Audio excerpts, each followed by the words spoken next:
welcome back to Unit 8, Agent Rising Real Estate School. We're doing title records, okay? You guys have been amazing. I used to call this class the Weekend Warrior because it was 24 hours then, and it was the 4 hours at night and then 2 10-hour days. So you guys are like warriors on steroids. Unbelievable. How you all feeling? Great. Are you like soaking it in? Is it going in? Now, okay, so I know those of you who have heard this stuff before. Is it helpful? Is it helpful for the review? We haven't been to this stuff yet. Oh, is this all brand new? Oh, so it's brand new for you. Okay, now for those of you who have not opened your book, does it feel like too much information? Or is it making some sense? No, it makes perfect sense. You've been doing this for a few years. What about you, Trevor? Is it a lot of, like, how are you feeling? Not too bad. Okay. I saw you have notes, so you've been taking notes, right?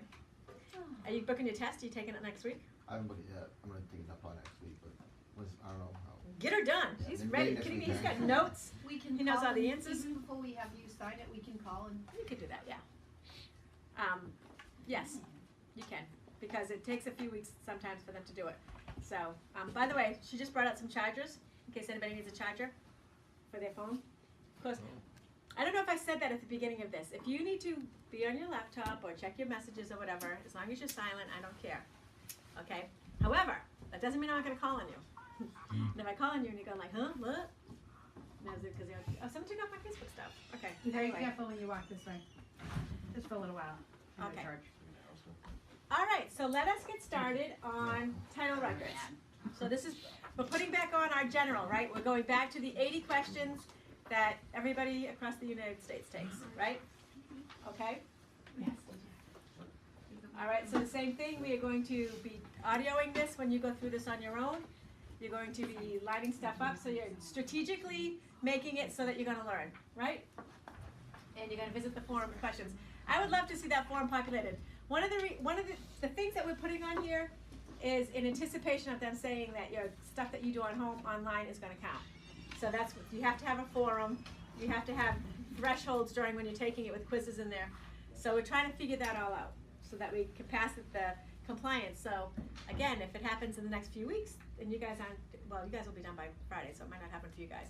But isn't this fun? This is fun. This is good. All right, title records. A review of public records will reveal the documents, claims, and other details that affect a property's ownership. If the property is subject to any liens or other encumbrances, a prospective buyer or lender needs to know. A real estate professional should understand what is in the public record and what the searchers may find. So, we do have a, well, we'll talk about it a little bit, make sure we're in the right spot. Okay, so your unit objectives on this is to explain the public recordation system and its importance to the title insurer. Explain the benefits of title insurance and the difference between an owner's policy and a lender's policy.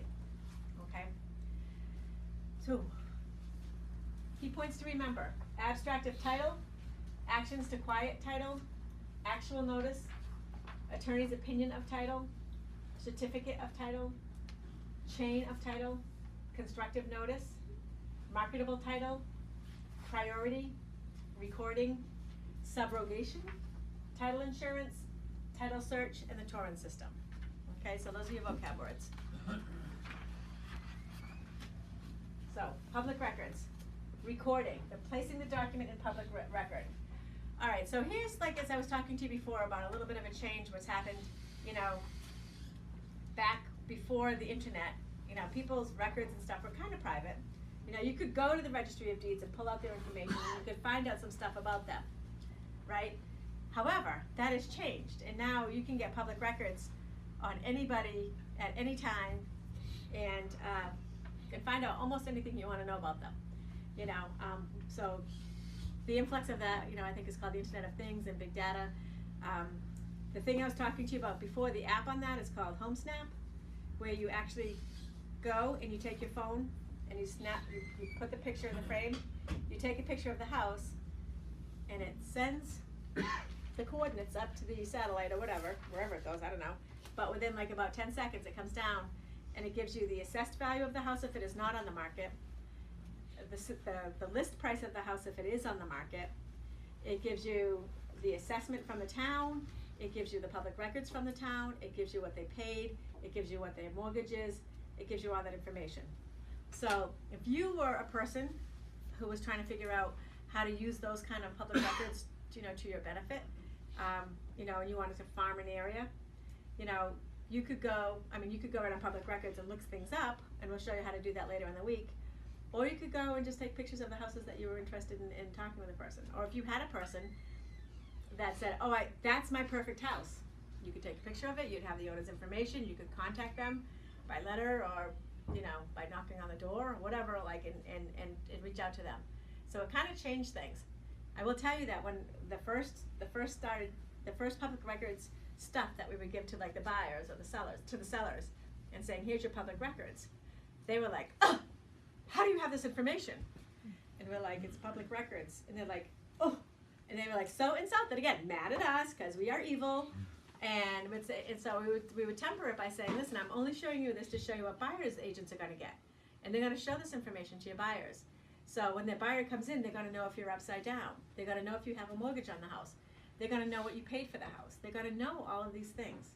So if they're going to know it, I want you to know what they're going to know, right? So anyways, it changed things. It was a game changer. It is a game changer. And now it's even more of a game changer because there's companies out there that like scrub all that information and process that information for us to find out, oh, okay, guess what? I'm on Periscope. Okay, so anyways, so it's very interesting what's happening. And kind of a little creepy, but whatever. But it, you know, they always say like Google yourself, you know, and see what comes up on you. Have you guys all Googled yourselves? Yep. Yep. Yeah? Okay. When you get into real estate, you're going to want to do that. Because you're going to want to know what people are going to see about you. Because people check you out too. They talk about the zero moment of truth, which means that you never meet somebody and not already know something about them. Because they check you out, you check them out. It's the same thing with houses now. You never go to a house like Green. There's almost never that I've ever brought someone to a house that they've heard nothing about. Okay? Recording. Okay, so placing a document in the public record. Notice. Constructive notice is placing a document in public record, physical possession. Okay, actual notice is information is available and someone is actually made aware of it. Okay. All right. Priority. The order of documents or liens that the orders are recorded. Okay, so we talked about when we were talking about the condominiums and we talked about that super fund, what they call it, the super lien or whatever, super whatever that they went up for. Super lien, right? So that got paid first. So again, how it goes is the taxes get paid, government gets paid, the mortgage gets paid, I mean the condominium that's in that there's a condominium, and then it goes to your lien holders, okay, the people who have put a lien against you, in the order that they were recorded, okay, and then unrecorded documents are real estate taxes and special assessments. Okay, so these are the other things that happen, you know, what they'll be paying off. Okay, chain of title. Okay, so a record of the property's ownership. Okay, so, all right, so we've got two different things, title search and abstractive title. But the chain of title is the people who have owned it, who have owned this property, and, you know, the succession of where it's gone. Okay, it's very interesting stuff.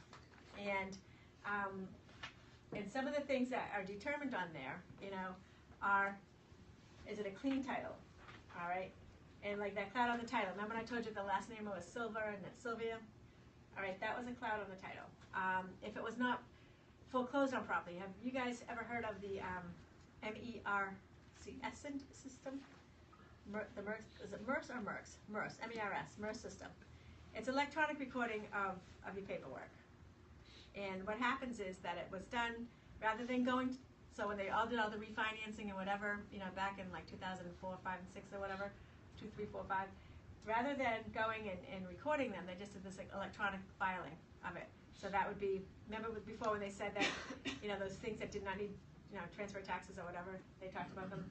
Well, a lot of those things either got lost or they didn't get properly recorded.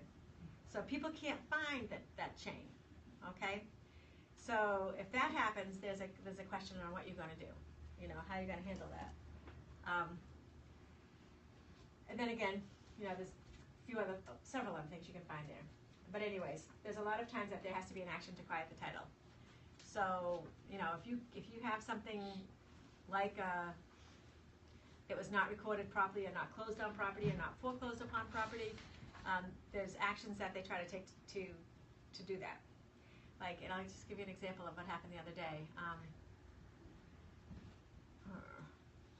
trying to remember what it was. It was a foreclosed property, but it was a foreclosed property, and somebody wanted to buy it. Now it had been in the realtor, and the realtor had it, and they said that they did not foreclose on it properly.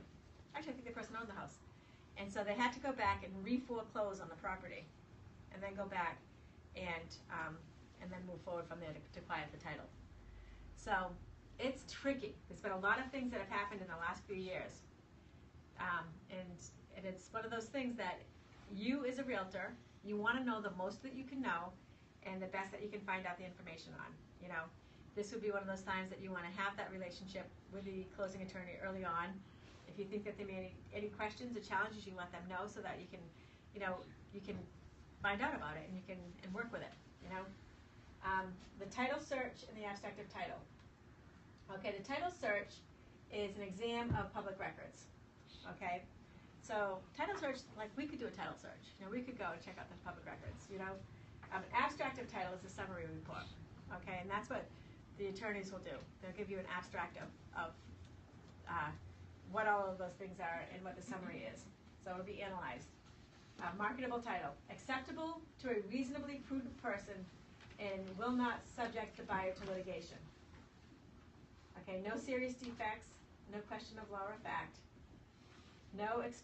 not expose purchaser to litigation, and potential to sell a mortgage property at a later time. Okay, so I have a situation now in one of my listings where it's in a trust. The woman has since passed away, and it's owned by a family trust. And the family's trust documents are like over 100 pages long, and they're complicated and convoluted. So the estate attorney said, well, we'll just draw an affidavit that says that this person has the right to sell it. Okay, so that makes it okay that the sellers think it's okay.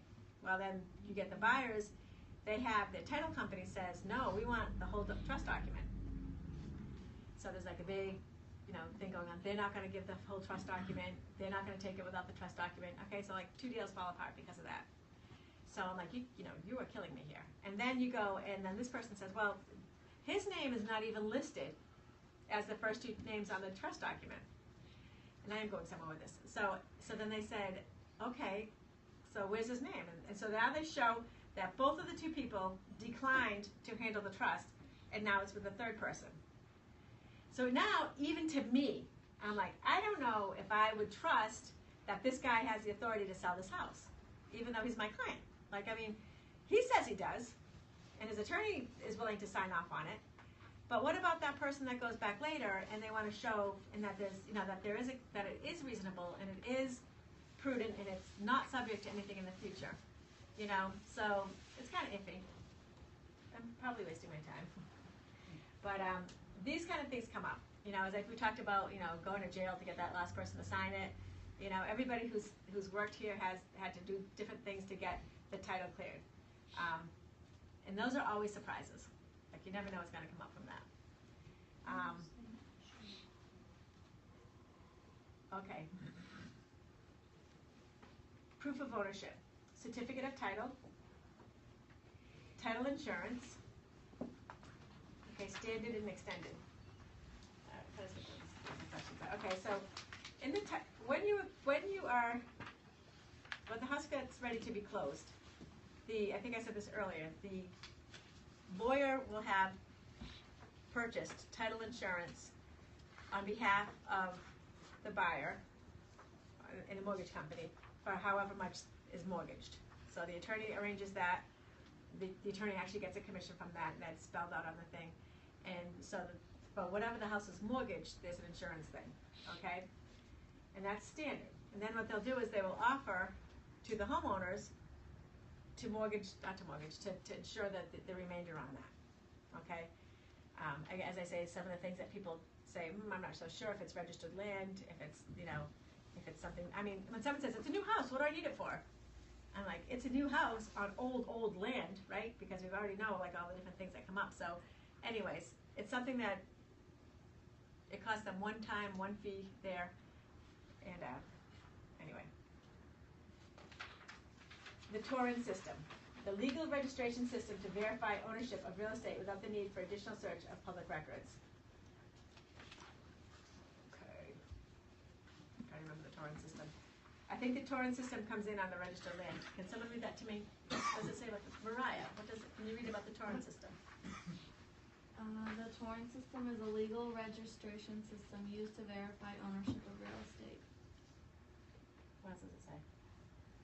Where it is recognized, registration in the Torrent system provides evidence of title without the need for an additional search of the public records. So that's your registered land that I was talking about earlier. Those ones with the low numbers, that's through the Torrent system. All right, so beyond this unit, all the same. All right, who's got to go home and work on this tonight? Or who's all fried? Okay, well, tomorrow, tomorrow what's going to happen in the morning is the brokers and me have to go to a meeting for our board. We're not done yet, I'm just telling them. And you guys are going to do the quiz bank and learn about the quiz bank and have some tutorials on that. Oh, Elise is coming first. Elise is coming, so the mortgage person, so for the mortgage chapters, a couple of chapters, she's going to be coming and talking with you about going through those. Okay, so you have an expert, right? So not like me going like, what's Torrent system? Okay, so, and then after that, Maria's going to take you to the quiz bank and get you diving in that, okay? What I'm going to tell you, and she'll tell you tomorrow, is get that quiz bank on everything that you have. Get it on your phone, get it on something, pull up questions when you have chances. Just keep on going, keep on going, keep on going, so that you're learning, okay, until you get to that test. I told you all, this is a meshment. Not a meshment, what did I say? I did not say it's a meshment. That's codependence, okay. Immersion, that's what it is, immersion, thank you. Okay, so let's do a couple questions. A title search in public records may be conducted by anyone, good job. A property with encumbrances that will outlast the closing.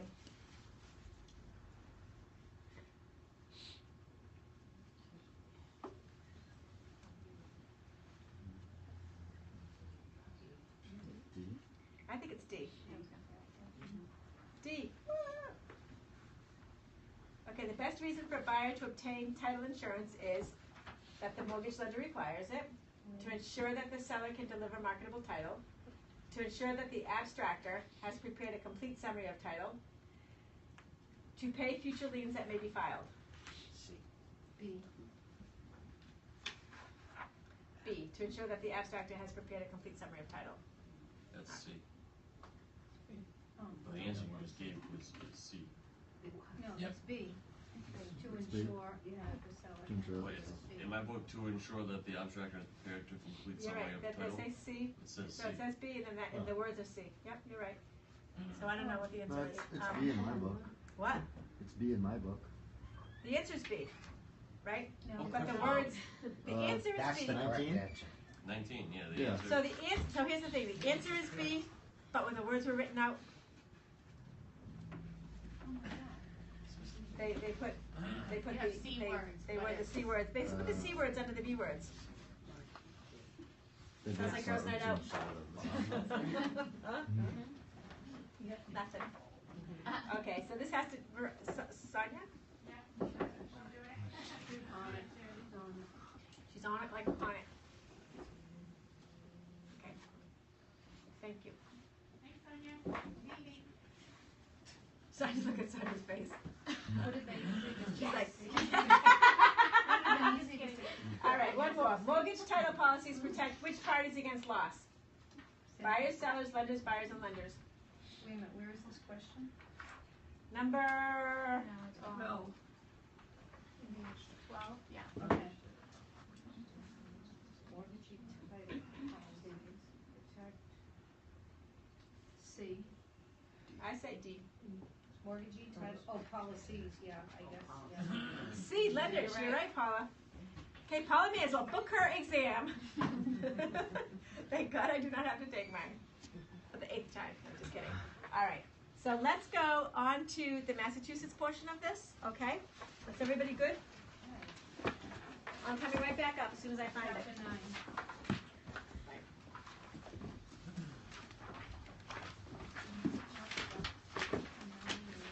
Okay. Okay, so here we are on chapter 9, which is title records in Massachusetts, okay? So the real estate recording system is a semi-voluntary system in Massachusetts. A grantee is not required to record the document under Massachusetts recording statute, although they may choose to do so. The law clearly places the risk that results from not recording on the person who chooses not to record. A conveyance must be recorded to be effectively executed. And I gave you my examples before of when I've seen them not record the land. Okay, registered land, Mass General Laws, Chapter 185. Two kinds of real property in Massachusetts are registered land and land that is not registered. I love that! Okay, so registered is not the same as recorded. Any grantee may record her deed, giving notice to the world that she is the new owner. However, property that has been registered must have a new certificate of title issued every time it is transferred or subdivided. Okay? I was just going to say the torrent system. Okay, the system of registration in Massachusetts is similar to the torrent system. The torrent system is a legal registration system used to verify ownership of real property and encumbrances. Registration in the torrent system provides evidence of title without the need for additional search of public records. Okay, so if you guys like go home tonight and you're motivated to go on like the registry website, and you're like, I'm gonna go look at my stuff and see what Katie was talking about, right? And so you go to like, if you're in Plymouth County, you go to Plymouth Deeds. If you're in Bristol County, you go to Bristol Deeds. Okay, you may get hung up if you go to the wrong spot, to the registered land or the recorded land, right? So if you can't find your house and you know you have one, all right, go try the other one, all right? Because that's probably where it is. Alright, so last night I was actually at somebody's house, and it's an apartment up in Quincy, and it's like an apartment building. And you can definitely tell just by walking around and looking at it that it wasn't built as an apartment building, it was something else. Could not find any history on it. Let's figure out, like, 'cause it looks like it was either like a school or maybe like a hotel or something like that, you know what I mean? Yeah. It has the window above the door. Oh, okay. Like yeah. they all, like all Yep. the schools used to have and everything, you know what I mean? So Yeah. it's got all kinds of weird things like that. I couldn't find, I mean. So maybe go back and check registered and recorded. There's two different classifications. So if you guys go looking, that's a great example. You know, go find it, because sometimes, a lot of times, people in the office who are looking, you know, for the first couple times, and they're like, it's not there, and then I'll jump on and I'll go to the other one, and they think like I'm like really smart for about 5 minutes. Okay, so in Massachusetts, registration is commenced with the action to quiet title, in which the court is asked to determine who actually owns a parcel of land and what claims or liens against the property are valid. An exhaustive investigation of the history of the property's ownership is conducted. Advertising in any other possible means of reaching out to anyone who may have a claim on the property are used. Usually the property will be surveyed in its bounds firmly established. There's a huge bunch of stuff in Marion that has the registered land, but I'm guessing probably over in a lot of times they'll do this when they take some old land and they're going to do some stuff on it now. And they're like, well, we need to start fresh and we need to make sure that we're not going to have any of these kind of things. So they go through the torrent system. Okay, evidence of title. In Massachusetts, it is the buyer who customarily has the title searched and property surveyed. Okay, so if you have a mortgage company, all right, if there's a mortgage involved, they will hire the closing attorney who will handle these things. If you have a cash transaction, you would hire the attorney to do this kind of stuff. Okay, the seller does not have to share in his expenses unless he agrees to, or unless there is a defect in the title. Most buyers hire an attorney to make the title search, particularly because banks will not loan money on property that has not been title searched. The attorney may make the following 3 types of title search. A title search and opinion, in which the attorney searches the public records, lists the entries, and states her opinion or the title. A full abstract, in which the attorney copies the important parts of each document that affects the title and then states her opinion, and a certificate of title, which is simply a brief statement of the attorney's opinion. Okay? Laura, do you remember the houses on Cedar or something road that we had to go back and do all this title stuff on? Do you remember what the story was there? Cedar, the two houses that were together, Cedar Crest. Oh. Down there. On Angelica. I don't. Do you remember there was something that was involved in it, and it had to do with, I can't remember. That might be a good story if I can remember, if we can go through the file. But it had to do with searching the title and seeing if it was, I don't know, divisible or, I can't remember. Okay, so that was a quick one for you. A man buys real estate that is registered land. For the transfer to be violent, he must what? Record the deed at the registry of deeds, have a new certificate of title issued in his name, institute a suit to quiet title, or record the land court certificate in his name.